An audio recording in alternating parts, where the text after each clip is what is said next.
Tədbirdə Ulu Öndərin və ölkəmizin ərazi bütövlüyü uğrunda canlarından keçmiş şəhidlərimizin əziz xatirəsi bir dəqiqəlik sükutla yad olunub. Heydər Əliyevin həyat və fəaliyyətindən bəhs edən sənədli film nümayiş etdirilib. İqtisadiyyat naziri Mikayıl Cabbarov çıxışında bildirib ki, ümumi lider Heydər Əliyev müstəqil Azərbaycanın iqtisadi dirçəliş strategiyasını müəyyən edib, iqtisadi fəallığın bərpasına nail olub.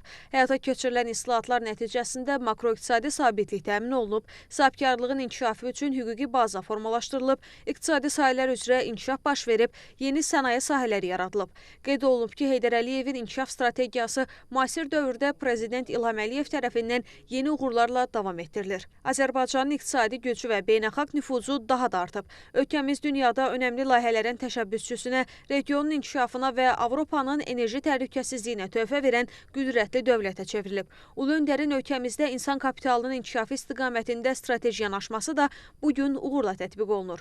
Həmçinin dövlət qulluğu sisteminin təkmilləşdirilməsi, bu sayədə yüksək hazırlıqlı kadrların formalaşdırılması diqqət mərkəzindədir. Tədbir çərçivəsində dövlət başçısının sərəncamları ilə İqtisadiyyat Nazirliyinin, Nazirlik yanında Dövlət Vergi Xidmətinin, Əmlak Məsələləri Dövlət Xidmətinin təltif olunmuş əməkdaşlarına medallar təqdim edilib.